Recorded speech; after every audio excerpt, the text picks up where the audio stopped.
कि कौन है first speaker. I would like to welcome our first speaker. She is a doctor by profession.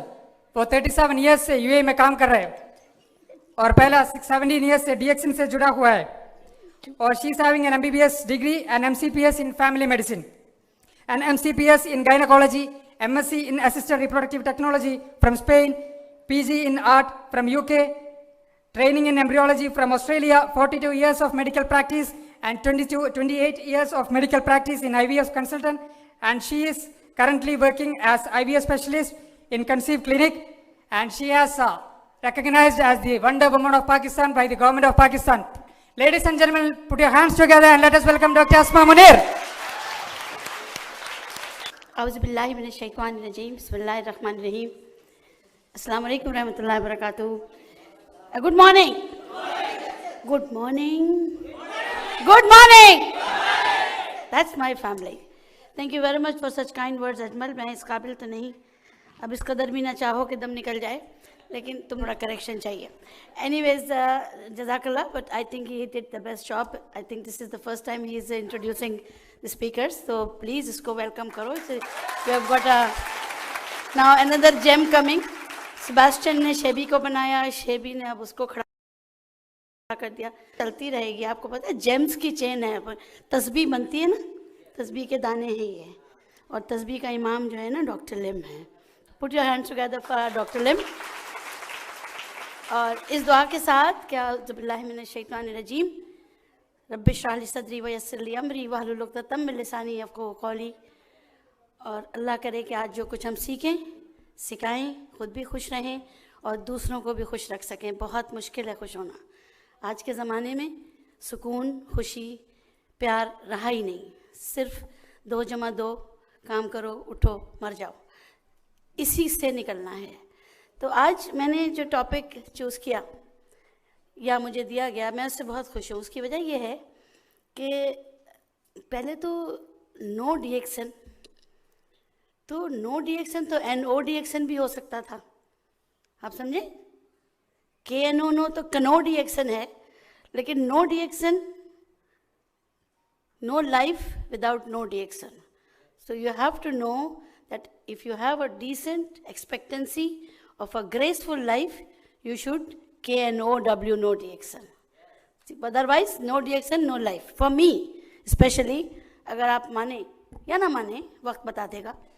ज़िंदगी को ज़िंदा रहने के लिए और ज़िंदगी की वक्त को आप बढ़ा नहीं सकते, लेकिन उसकी क्वालिटी को आप अच्छा कर सकते हो.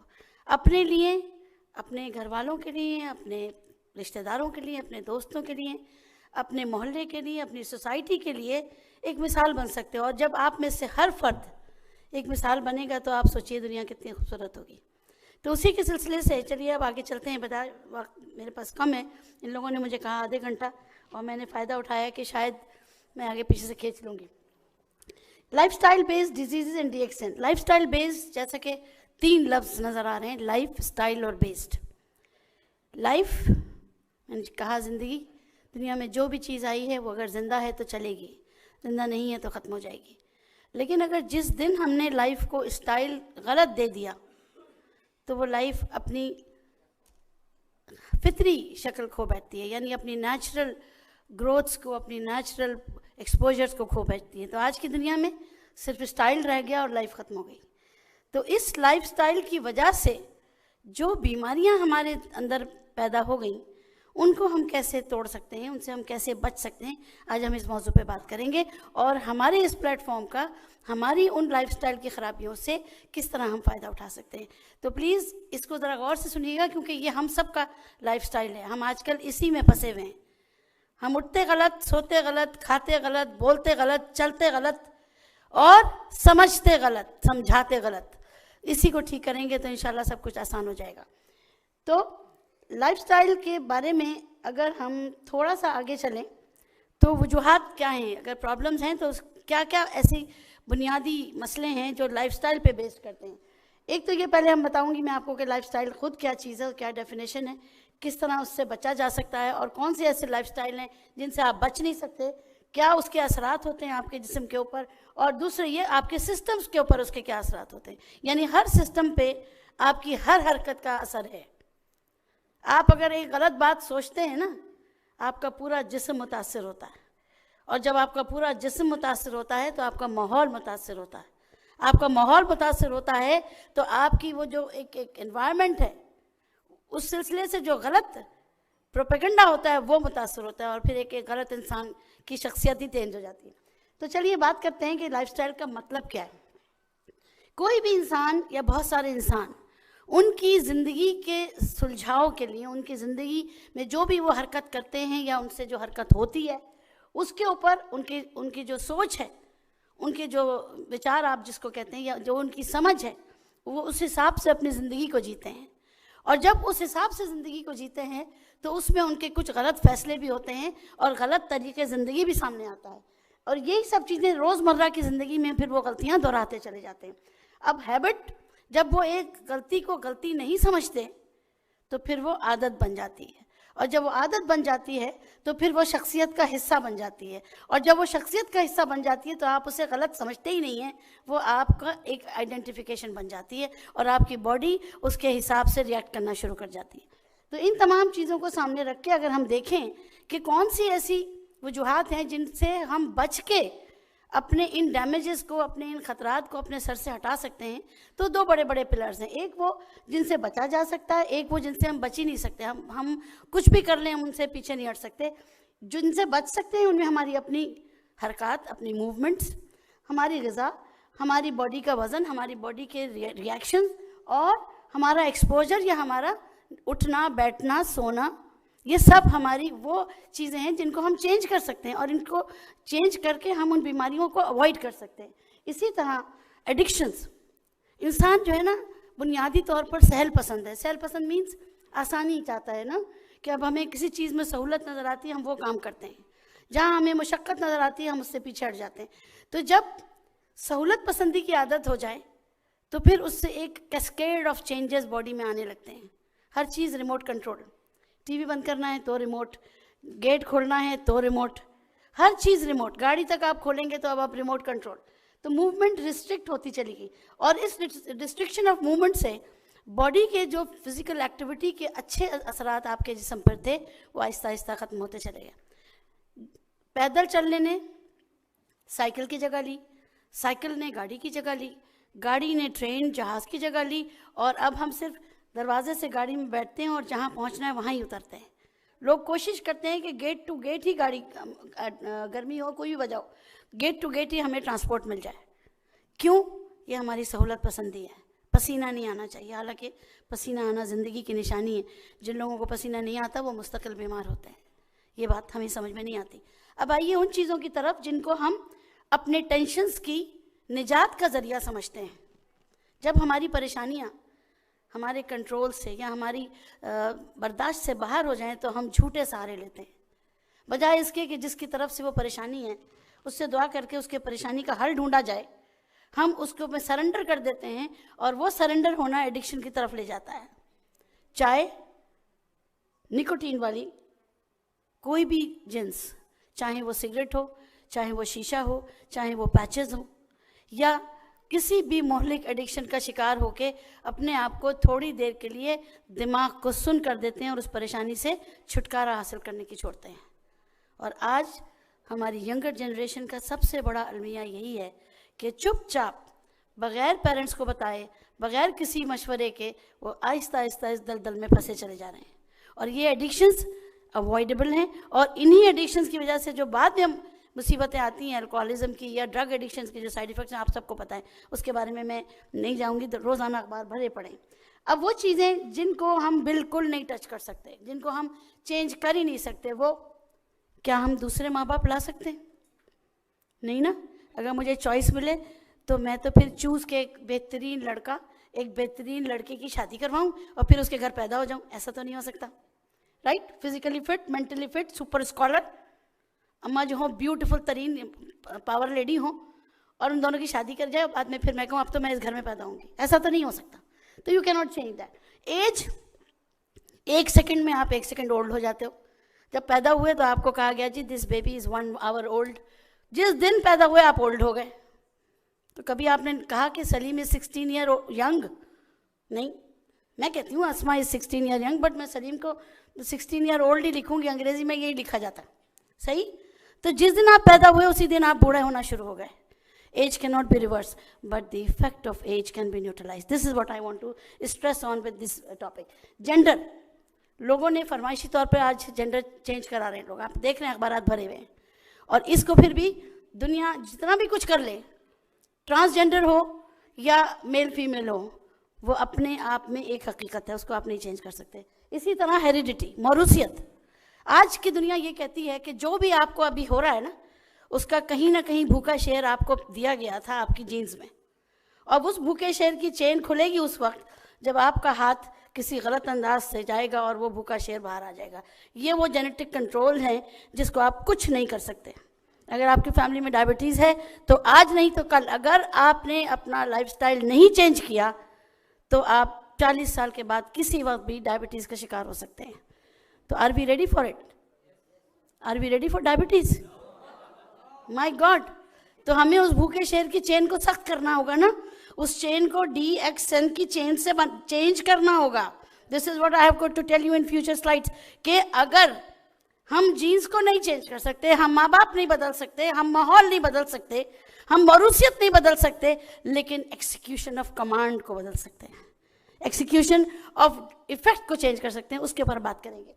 तो आइए, अब वो प्रॉब्लम्स जो इन तमाम दोनों वजूहात की वजह से, चाहे वो अवॉइडेबल हो या नॉन अवॉइडेबल हो, उनकी वजह से जो हमारे जिस्म को खतरे लाहक हैं, उनमें दिल की बीमारियां, शुगर, मोटापा, स्ट्रोक, हाइपरटेंशन, जो खुद एक दूसरे से दोस्त हैं।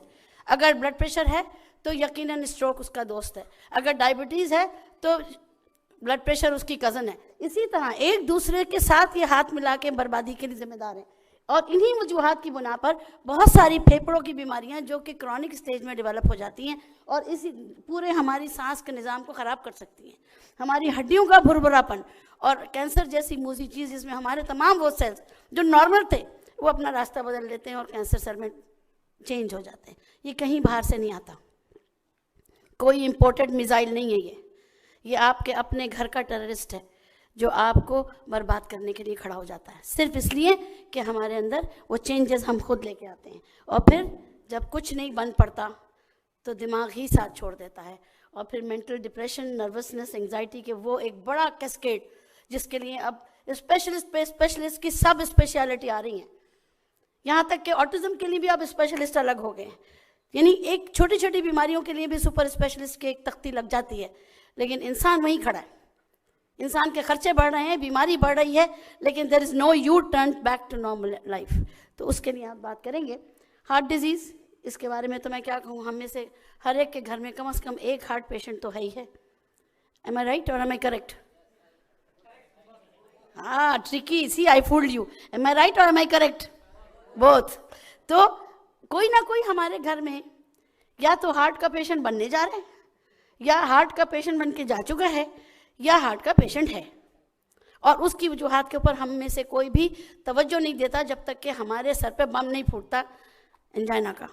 तो वो तमाम चीज़ें जो हमारे वेल्व्स को, हमारी electrical pathways of conduction of heart, जो हार्ट रेट को गड़बड़ करें, या जो हमारी वो कंडीशंस जो हार्ट के मसल्स को ख़राब करें, या हमारी एंग्जाइटी जो हार्ट को हार्ट अटैक की तरफ ले जाए, कोई भी वजूहात, या हमारा क्रॉनिक कोई कार्डियक प्रॉब्लम जो कि हार्ट का साइज़ ही बड़ा कर दे, ये तमाम वो चीज़ें हैं जो अवॉइडेबल में आती हैं, लेकिन ये वो है जो तलवार हमारे सर पर लटक रही है इस वक्त।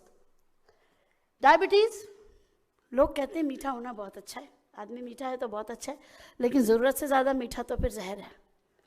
तो जब आपकी बॉडी उस शुगर को कोप अप नहीं कर पाती, और शुगर को कोप अप क्यों नहीं कर पाती भाई, कि एक हमारे रिश्तेदार हैं हमारे खून में जिनका नाम है इंसुलिन, उनका काम ये है कि वक्त पर कंट्रोल करते हैं। हमारे तमाम खलिए जो है ना, उनका गेट कीपर है इंसुलिन, उसका एक काम है शुगर को कंट्रोल करना। बहुत सारे काम है, आप देखते हैं आजकल तो हर थर्ड पेशेंट जो मेरा होता है वो polycystic ovarian disease, insulin resistance का है। तो ये सोच लेना कि बस इंसुलिन तो बहुत ख़तरनाक चीज़ है, अब मुझे इंसुलिन लगेगी, शुगर हो गई, ऐसा नहीं है। आपकी बॉडी में एक चौकीदार अल्लाह ने दिया था और आपने उसको वक्त से पहले ज़ाय कर दिया। वो दिया था 100 साल के लिए, आपने अपने लाइफस्टाइल से, अपनी हेरिडिटरी मॉडिफिकेशन से तमाम इंसुलिन को यूज़ कर लिया या इनएक्टिव कर दिया। अगर यूज़ कर लिया तो वो टाइप 1 डायबिटीज़ हो गई, और अगर यूज़ नहीं किया तो वो टाइप 2 डायबिटीज़ हो गई। यानी एक मुलाजिम है जो काम नहीं कर रहा, तनख्वाह पूरी ले रहा है, ये वो इंसुलिन है जो बैठी है घर पे, कुछ काम नहीं करेगी, तो शुगर तो बढ़ती जाएगी। तो फिर वो चीज़ें करनी पड़ेंगी कि जिससे इंसुलिन को थप्पड़ मार के खड़ा किया जाए, चलो उठो काम का वक्त हो गया, right. So this is where our products will come, I will tell you in few minutes. अच्छा, बॉडी की कैपेसिटी जो इंसुलिन बनाने की है वो भी बॉडी की डेवलपमेंट पे, हेरिडिटरी पे और बॉडी के अपने ग़िज़ाइयत पे मबनी है। अब वज़न का बढ़ना, अब मुझसे ज़्यादा कौन जानेगा वज़न के बढ़ने के नुकसानात, लेकिन अल्लाह का शुक्र है कि अगर मेटाबॉलिकली हार्मोन की वजह आपके वज़न नहीं बढ़ा रही, और अगर आपकी कोई ऐसा मूजी मर्ज है जिसकी दवाएं आपका वज़न नहीं बढ़ा रही, तो there is always a reversible situation. और ये वो चीज़ें हैं कि जिनको हम बॉडी मास इंडेक्स, यानी आपकी हाइट और आपके वेट का जो एक कोऑर्डिनेटेड इफेक्ट है, उसका एक रेंज डॉक्टर्स ने दिया है, उससे ज़्यादा नहीं होना चाहिए। मैं सिर्फ इसका एक छोटा सा मिसाल आपको दूंगी। आपका कद आपको पता होता है, पता है ना, सबको पता है अपना कद। उस कद को सेंटीमीटर्स में ले लीजिए, ठीक है, और उसमें से 100 माइनस कर दीजिए, इतना आपका वज़न होना चाहिए। एक बहुत आसान फार्मूला है ये कि एक आम आदमी को अपना वज़न को डॉक्टर से पूछने की ज़रूरत नहीं है, अपने हाइट में से 100 सेंटीमीटर्स निकाल दीजिए, उतना वज़न होना चाहिए आइडियली आपका। अगर उससे ज़्यादा है तो मुश्किल है, कम है तो मुश्किल है, ठीक है। तो ये तमाम वो चीज़ें हैं जो बीमारी की तरफ लेके जा रही हैं। प्रिवेंशन, हमारी तमाम प्रिवेंशन यानी चॉइसेस ऑफ फूड हमारे बेहतर होना चाहिए, हेल्दी फूड होना चाहिए, चिकनाई से और एक्सरसाइज और लिमिटेशन और स्क्रीन टाइम। मैं यहाँ अपने बहन भाइयों से और अपने बच्चों से ये कहना चाहूँगी, स्क्रीन टाइम इस वक्त आपका किलर है। 2 घंटे से ज़्यादा अगर आप अपने मोबाइल, अपने कंप्यूटर के सामने गुजारते हैं तो 1.5 kg पर वीक आप बढ़ाते हैं। 2 घंटे से ज़्यादा, यानी ये सर्टिफाइड लैंसेट की 4 आर्टिकल्स इस वक्त आ चुके हैं कि स्क्रीन टाइम अगर आपका 2 घंटे से ज़्यादा है तो ऑटोमेटिकली आपने अपना वजन बढ़ा देना है। क्यों? जिस वक्त आपके सामने टीवी चल रहा है या कंप्यूटर चल रहा है या मोबाइल पे फिल्म चल रही है तो आप खाए जा रहे हैं, देयर इज नो कंट्रोल। भूख खत्म हो गई मगर आपका खाना चल रहा है एंड यू आर इमोबिलाइज्ड। अब आप टीवी के सामने से उठेंगे नहीं जब तक पूरा ड्रामा खत्म नहीं हो जाता। M I right? हाथ सूख जाएगा खाना, आप वहीं बैठे रहेंगे। तो इस हद तक इमोबिलाइजेशन कर दी है इस मीडिया ने कि हमारा ओबेसिटी का 1/3 पॉपुलेशन इस वक्त जो है वो immobility because of these gadgets है, और इसको हमें बहुत शिद्दत से इसके खिलाफ काम करना पड़ेगा। स्ट्रोक क्या चीज़ है? फालिज का हो जाना, यानी डायबिटीज़ और ब्लड प्रेशर खुद हमें रास्ता बना रहे हैं कि हमारे दिमाग की रगें या तो रिसना शुरू कर दें, खून उसमें से निकलना शुरू कर दे, या वो क्लॉट वहाँ बना के आपके दिमाग के काम को रोक दें और उसके बाद आप मोहताजी की तरफ चले जाते हैं। पैरालिसिस की कोई भी शक्ल, चाहे वो चेहरा हो चाहे जिस्म हो, या सडन डेथ भी हो सकती है। ये तमाम ब्रेन अटैक्स, हार्ट अटैक की तरह का एक वर्ड है कि जिसको हमने CVA मेडिकल में हम लोग कहते हैं, और इसको भी बचाया जा सकता है। प्रिवेंशन कैसे होगी? वेट रिड्यूस करें, एडिक्शन ख़त्म करें, एटलीस्ट कम से कम 5 सब्जियां वेजिटेबल्स आपके इस्तेमाल में होना चाहिए, अल्कोहल को लिमिट करें, एक्सरसाइज करें, हाइपरटेंशन को कंट्रोल करें, शुगर को कंट्रोल करें और डायबिटीज़ का ध्यान रखें। और आंखें बंद करके कबूतर की तरह ना बैठें कि बिल्ली का खतरा टल जाएगा। अब मैं सोच रही हूँ कि अगर मैंने आंख बंद कर ली तो मैं फिट रहूँगी, ऐसा नहीं है। साइलेंट पॉइजनिंग चल रही है। तो उसके लिए आपको अपने आप को, मैंने कितने लोगों को कहा आप अपना ब्लड प्रेशर कभी चेक किया? क्यों करें? प्रॉब्लम ही नहीं है कोई। Diabetes and blood pressure are silent killers, ये आपको दिमाग में रखना पड़ेगा। मैं इस वक्त इस प्लेटफॉर्म से इससे ज़्यादा स्ट्रेस नहीं कर सकती कि आपके बीच में से कम 50 लोग आज से 5 साल के बाद या तो डायबिटिक होंगे या हाइपरटेंसिव होंगे। 100%। मैं खुदा न खास्ता बद्दुआ नहीं दे रही, लेकिन ये हमारा लाइफस्टाइल हमें उस तरफ लेके जा रहा है। तो we have to take care of that. Chronic obstructive pulmonary disease, यानी हमारी जो सांस की नलकियाँ हैं वो सिकुड़ती जा रही हैं। उसकी वजूहात 5 बड़ी बड़ी वजूहात हैं। 1, एक्सरसाइज का ना होना। 2, हम अपनी जो लिमिटेड स्पेस अल्लाह ने एक्स्ट्रा दी हुई है उसको इस्तेमाल नहीं करते, डीप ब्रीदिंग नहीं करते, और योगा मेडिटेशन की आदत नहीं है, वॉक करने की आदत नहीं है। उसकी वजह से हमारी जो, और फिर chronic infections, viruses, bacteria, addictions, pollution, हर चीज़ हमारी सांस की नालियों से डायरेक्ट इंटरेक्शन में उसको ख़त्म करने की जिम्मेदार। तो इसकी वजह से अगर हम कहीं ना कहीं मौरूसी तौर पर भी उसका हमारे अंदर जीन्स मौजूद है, और कहीं ना कहीं हम खुद इसके जिम्मेदार हैं कि हमारी आदत इतनी गलत है कि हम वेंटिलेशन की आदत ही नहीं है। जहाँ हमें गर्मी लगी हमने खिड़कियाँ बंद करके और एसी खोल लेना है। ये तमाम चीज़ों को पीछे रखना पड़ेगा अगर हमें क्रॉनिक ऑब्स्ट्रक्टिव पल्मोनरी डिजीज़ का फाइट बैक करना है। ऑस्टियोपोरोसिस, उम्र के साथ साथ कुछ हार्मोन्स की ऊंच नीच, विटामिन डी की क्रॉनिक ग्लोबल डिफिशिएंसी, सनलाइट का ना सामना करना, विटामिन डी के साथ साथ आपकी एजिंग प्रोसेस का फास्ट हो जाना। जब एजिंग प्रोसेस फास्ट हो जाती है तो आपकी हड्डियों का जो गूदा है वो भुरभुरा हो जाता है, जल्दी टूट सकता है। उसके अंदर जो डैमेजेस हैं, आप ये मत समझिए कि हड्डी सिर्फ आपको खड़ा करने के लिए अल्लाह ने दी है। हड्डी के अंदर की जो चीज़ें हैं वो आपके स्टेम सेल्स हैं, वो आपका बैंक बैलेंस है। आपके रेड सेल्स वहाँ से बन के निकल रहे हैं, आपके वो शुरते वहाँ से बन के निकल रहे हैं जो आपको मुदाफ़ियत देते हैं। उसकी जितनी हिफाजत आप कर सकते हैं, जितनी हद तक कर सकते हैं आपको करनी चाहिए। और आज भी लोग ऑस्टियोपोरोसिस का लफ्ज़ नहीं जानते सिवाय उन खवातीन के जो मीनोपॉज में आके और हड्डी तोड़ के हड्डी वार्ड में पड़ी होती हैं। तो this is what we have to learn कि हमें अपनी बॉडी को जितना बैक टू नेचर रखना है ना, उतना ही जल्दी ज़्यादा हम अपनी क्वालिटी ऑफ लाइफ को बेहतर कर सकेंगे। कैंसर, अब कैंसर अनकंट्रोल्ड डीएनए म्यूटेशन या हमारे वो शैतान सेल जो अपनी रविश छोड़ के टाइप्स चेंज कर लेते हैं और इस तरह हमारी ज़िंदगियों को धड़का शुरू हो जाता है। इसमें जेनेटिक पावर बहुत है, लेकिन मैंने कहा ना भूखा शेर चेन में है तो कुछ नहीं कर रहा। जिस दिन चेन टूटेगी वो सामने आके कैंसर की शक्ल इख्तियार करे या कोई भी बीमारी इख्तियार कर सकता है। या और केमिकल्स जो हमें हमारी एनवायरनमेंट से, हमारी इंडस्ट्री से, हमारी ऑक्यूपेशन से, हमारी क्रॉनिक इरिटेशन से, इवन पान और गुटखा, छालिया, निस्वार, तंबाकू, ये तमाम को कार्सिनोजेंस मौजूद हैं जो हमारी ज़िंदगी को मुस्तकिल हमारे लाइफस्टाइल की वजह से जहर खोलते जा रहे हैं। डिप्रेशन, और जब कुछ बस में नहीं आता तो हमने रोना धोना है या फिर सुसाइडल अटेम्प्ट्स हैं। आज हर अखबार में रोज़ाना कम से कम 5 खबरें सुसाइड की ज़रूर होती हैं ड्यू टू डिप्रेशन। पहले बचपन में हमने कभी नहीं सुना था कि किसी छोटे बच्चे को साइकियाट्रिस्ट के पास ले जाना पड़ता हो। आज 12, 15, 16, 18 साल के बच्चों को नफ्सियाती मरीज़ का धब्बा लग जाता है। क्यों? इसलिए कि उनको खुद नहीं समझ, उनके वालिदैन को नहीं समझ कि कहाँ कमी हो रही है। ज़रा सी विटामिन की कमी, विटामिन B6, B12 की कमी से इंसान ऑटिज़म का शिकार हो जाता है। डाइट की कमी से इंसान ऑटिज़म का शिकार हो जाता है। रिएक्शन का गलत हो जाने से इंसान डिप्रेशन का शिकार हो जाता है, और डिप्रेशन की एक्सट्रीम जो है फिर डेथ है। तो इन तमाम चीज़ों को हम अवॉइड कर सकते हैं, और ये भी हम बताएंगे। जेनेटिक्स, अब आप देखें ना, ये जेनेटिक चेन है। आप सब के अंदर जो सेल्स हैं, सेल्स के अंदर न्यूक्लियस है, न्यूक्लियस के अंदर जो चेन्स हैं, उनमें कहीं भी कोई एक गलत चेन आ गई है तो वो एक्सिक्यूट होगी उसी भूखे शेर की तरह। और लाइफस्टाइल के बाद तो एजिंग प्रोसेस तो है ही है, और हर एज के प्रोसेस को कुदरत ने डाइट से, लाइफस्टाइल से, हैबिट से, एनवायरनमेंट से रिलेट किया हुआ है। बहुत सारे लोग ऐसे हैं कि जो 40 साल के होके 20 साल के दिखते हैं, और कुछ 20 साल के होके 60 साल के दिखते हैं। देखा होगा आपने, मैं तो रोज़ देखती हूँ कि जो हार्मोनिकली आजकल लोगों का हाल है, they are ageing very fast. And doctor Shankar would agree with me कि जिस स्पीड से एजिंग प्रोसेस हमारे लोगों में आ रहे हैं, चाहे वो मर्द हो या औरत हो, वो हार्मोनल चेंजेस इतनी तेज़ी से आ रहे हैं कि उसके पीछे कुछ ना कुछ कारण हमें ढूंढना पड़ेगा कि कहाँ हम गलत हैं। और जहाँ तक हमारे अंदाजे हैं, हमारी डाइट और हमारा एनवायरनमेंट और हमारी लैक ऑफ एक्सरसाइज इन तमाम चीज़ों की जिम्मेदार है।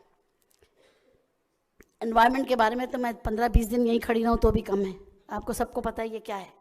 और इस एनवायरनमेंट की वजह से ही जो टॉक्सिन्स की बात करते हैं, इंटरनल टॉक्सिन्स और एक्सटर्नल टॉक्सिन्स, अंदरूनी मूजी चीज़ें और बाहर से आने वाली मूजी चीज़ें, अंदर से भी लड़ना पड़ रहा है, बाहर से भी लड़ना पड़ रहा है। और ये वो तमाम चीज़ें जो हमने खुद क्रिएट की हैं। आज हम इतना ऊंचा बोलते हैं कि हमें खुद पता नहीं है कि हम कितना नॉइज़ पोल्यूशन कर रहे हैं। आज हम इतना गलत बोलते हैं कि हमें खुद पता नहीं कि हमने 10 लोगों को कितना परेशान कर दिया। इसी तरह आज अपने घर को तो साफ रखते हैं, लेकिन घर के सामने कचरा डाल देते हैं। शायद वो शहर हमारा नहीं है, शायद वो मुल्क हमारा नहीं है। और ये सब चीज़ें उस पोल्यूशन की वजह से, जो एनवायरनमेंट की वजह से हमारी बॉडी चीखती है, वो सारी बीमारियां जो एलर्जी से लेके कैंसर तक हमारी बॉडी में प्रमोट कर सकती हैं। ऑक्यूपेशन, नौकरी की है तो फिर नखरा की है, सही है ना। नौकरी पे तो जाना है, चाहे खाना मिले ना मिले, खाना लेने के लिए नौकरी पे जाना है।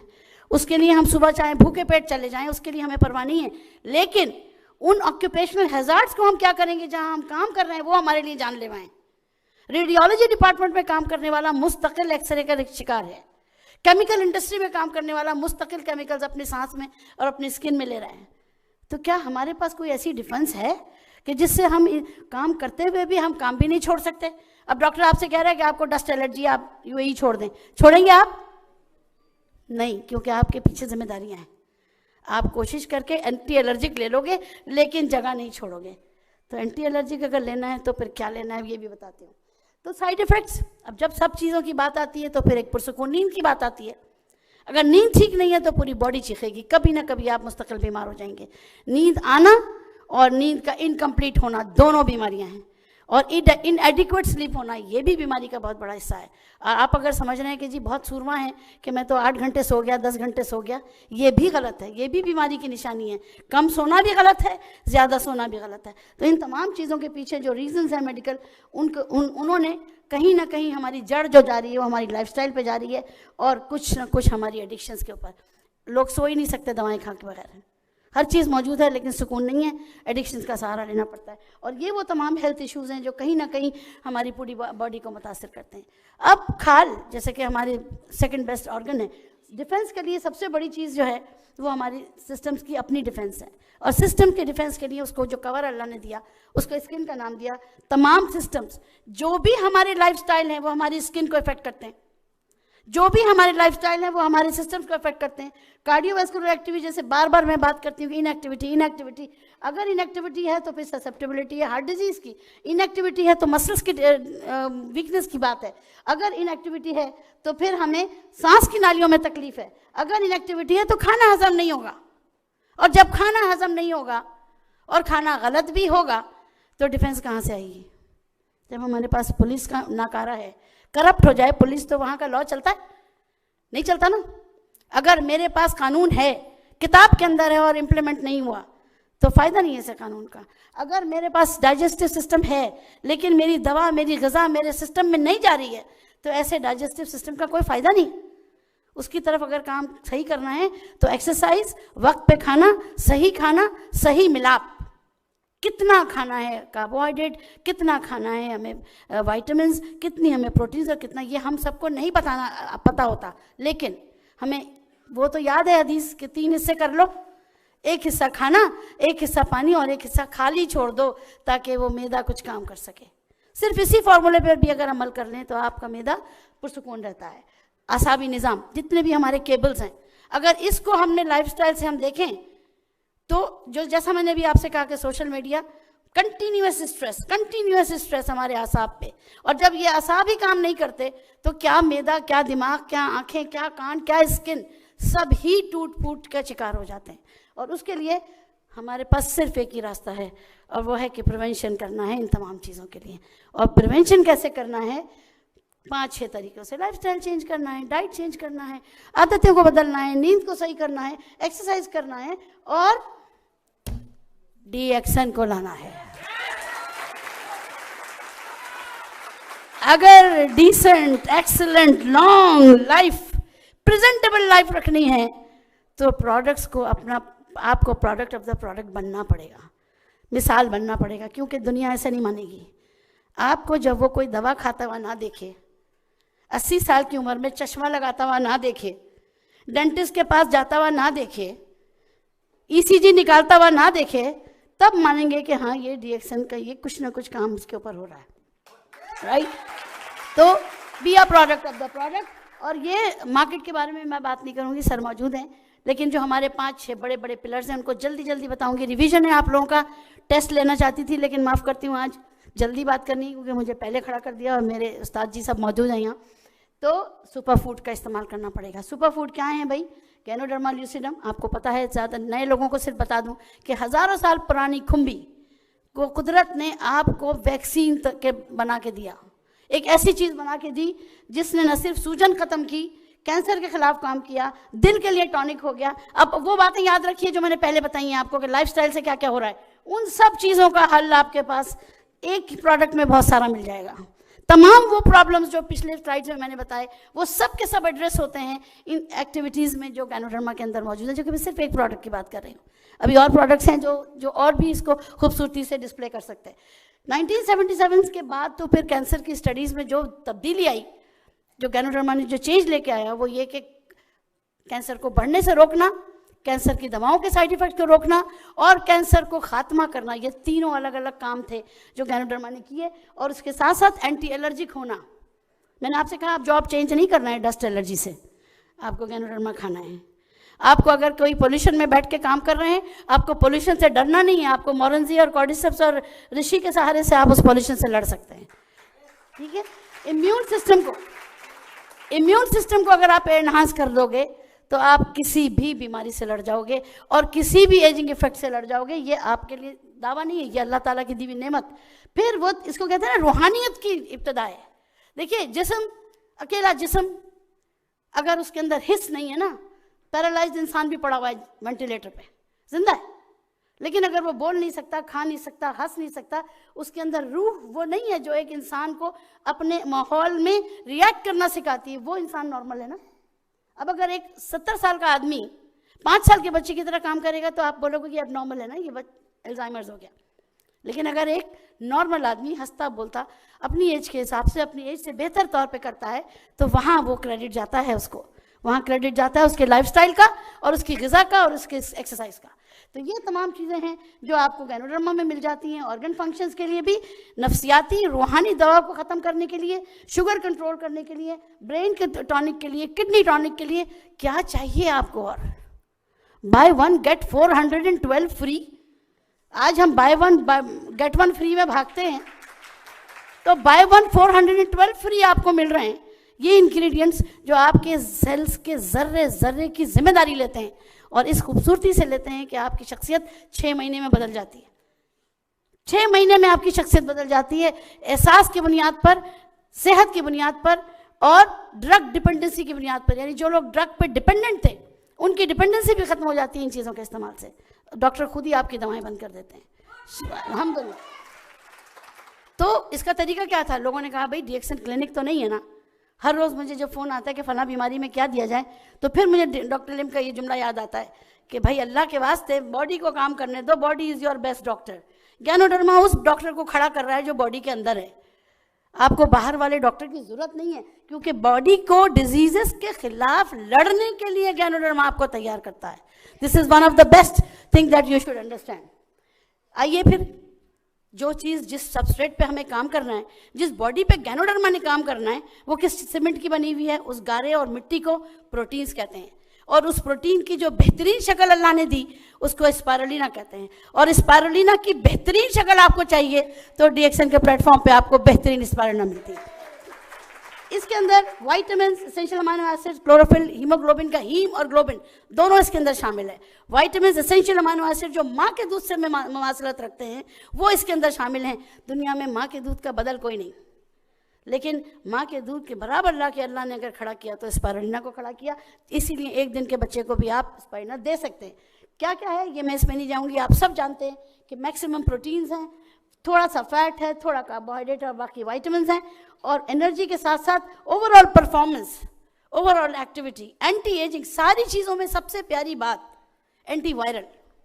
आज आप वायरस के खिलाफ लड़ रहे हैं और स्पायरुलिना में एंटी वायरल कैपेसिटी इतनी ज़्यादा है कि हेपेटाइटिस बी, हेपेटाइटिस सी और HIV जैसे के लिए आर्टिकल्स मौजूद हैं। आप चाहें तो पबमेड में इसको जाके देख सकते हैं, वो आर्टिकल्स मेरे पास भी हैं। लेकिन स्टैंडर्ड 2008 कीनिया में ये आर्टिकल जो मैंने खुद वहाँ अखबारात में और आर्टिकल्स भी देखे, HIV के लिए बेस्ट कंट्रोल उन्होंने स्पायरुलिना को कहा। This is not me, not DXN, it is a general consensus, ठीक है। तो ये सब चीज़ें पता हों और जब WHO USFDA को अप्रूव करे और कंपैरिजन 1000 kg का 1 kg से हो तो देयर इज़ नो कंपैरिजन। इसके लिए तो कोई मतलब पागल ही होगा जिसको समझ में नहीं आएगी ये बात।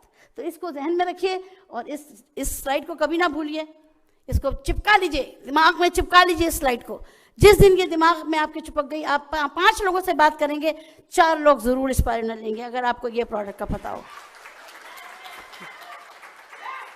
अब आइए हमारी एक और सहेली नूनी, ये सहेली भी बहुत ज़बरदस्त है। इसका काम जो था हमारे उस मैदे के लिए जो कि ग़िज़ा की मुसीबत कर हमारे लिए बन जाता है। मैदा, कहते हैं कि मैदा ही बीमारियों का जड़ है और मैदे को सही करने के लिए एंजाइम्स चाहिए और एंजाइम्स को सही करने के लिए ऐसा फ्रूट अल्लाह ने दे दिया जिसके अभी भी तकरीबन 150 से ज़्यादा ऐसे एजेंट्स मौजूद हैं और जिसकी 19 यूनिवर्सिटीज़ में रिसर्च हो रही है, जिसके ऊपर 5 किताबें प्रोफेसर नील सरमन लिख चुके। कितना सबूत मांगेंगे, कितना सबूत मांगेंगे। और ये वो तमाम प्रॉपर्टीज़ थी इसकी जिसको कैंसर, दर्द, इम्यूनिटी, दिल की बीमारियां, ब्रेन टॉनिक और कोलेस्ट्रॉल कंट्रोल। मोरेंजी तो मैं समझती हूँ कि हर घर के फ्रिज की जीनत होनी चाहिए। जिस तरह आप पानी रखते हो इस तरह आपको रोज़ेल और मोरेंजी अपने फ्रिज में रखना चाहिए। क्यों? जो कुछ खाना हम खा रहे हैं वो है ही गलत, और हमें पता है हम नहीं छोड़ सकते अपना जंक फूड। मोरेंजी को अगर आपने डिटॉक्स कर लिया तो कम से कम आप थोड़ी सी अपने लिए मेहरबानी कर सकते हैं।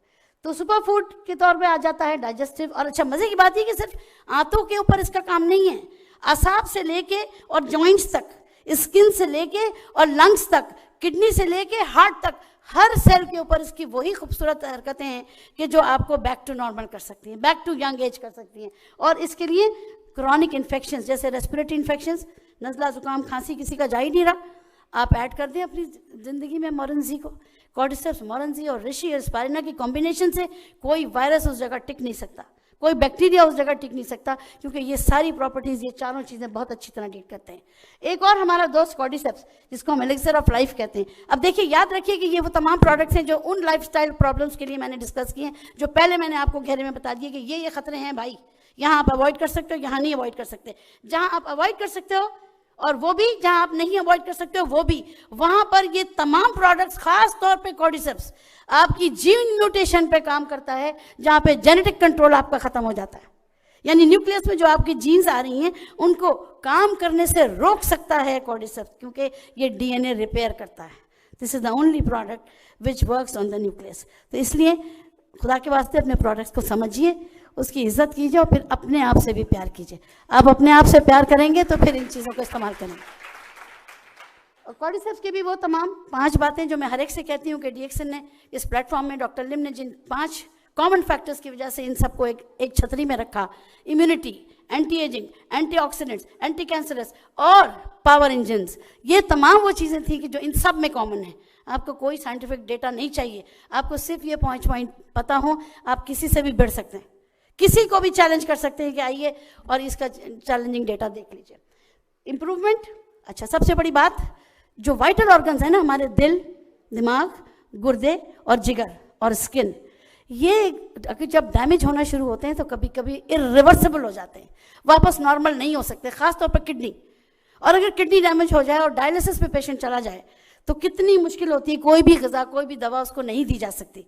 लेकिन आपके पास अगर कॉर्डिसेप्स है और आपके पास अगर ऋषि है तो आप किडनी डैमेजेस को भी रिपेयर करने की सलाहियत रखते हैं, प्रोवाइडेड आपने उनको जल्दी शुरू कर दिया हो, प्रोवाइडेड आपने उस एक्सट्रीम होने से पहले, डैमेज से पहले उसको पकड़ लिया हो। तो सर्कुलेटरी फेलियर्स हो, आसाबी निज़ाम हो, इम्पोटेंसी हो, इनफर्टिलिटी हो, इरिटेबल बाउल हो, कैंसर्स हो, एलर्जी हो, एक्जिमा हो, एल्जाइमर्स हो, वजह कोई भी बन जाए बीमारी की, वजह को जड़ से सेल्स की खराबी ही लेके जाती है। और अगर सेल्स को कोई चीज़ कंट्रोल कर सकती है तो आपकी बेहतरीन नेचुरल ग़िज़ा है वो और आपके सामने है, इसके लिए कोई दो राय नहीं। ठीक है, तो सुपर फूड आखिरी हमारा लाइन्स मेन वो एक ऐसा मशरूम है जो कि शेर के सर के जैसा उसके बाल, और इसके अंदर चूँकि नर्व ग्रोथ फैक्टर है, दुनिया में कोई एलोपैथिक मेडिसिन ऐसी नहीं है कि जो नर्व को रिपेयर कर सके। नर्व ग्रोथ फैक्टर, आसाबी निज़ाम, जब पेट का आसाबी निज़ाम ख़राब हो तो तमाम निज़ाम ख़राब हो जाते हैं। तो लाइन्स में वहाँ भी काम करता है, इन्फेक्शंस में, टॉक्सिन्स में, ब्लड शुगर को भी रिड्यूस करता है और सूजन वर्म को भी रिड्यूस करता है। इसके लिए ये तमाम कायनात आपके सामने है। कहने का मतलब ये है, खुदनुमाई नहीं शेबाए अरबाब वफा, जिनको जलना हो चुपचाप ही जल जाते हैं, लेकिन जिनको संभलना हो वो एक बात से संभल जाते हैं। तो बात करना मेरा काम है, संभलना आपका काम है, समझाना आपका काम है, आगे चलना आपका काम है और दुनिया को खूबसूरत बनाना हम सबका काम है। इस दुआ के साथ कि अल्लाह हमें अपनी बीमारियों से बचाए जो हमारी किस्मत में हमने खुद लिख दी हैं, हमारी जेनेटिक्स ने लिख दी हैं या हमारी गलत आदतों ने लिख दी हैं, अल्लाह हमें उससे दूर करे और आने वाली नस्लों को उससे महफूज करे। आमीन सुम्मा आमीन। Thank you very much for patience.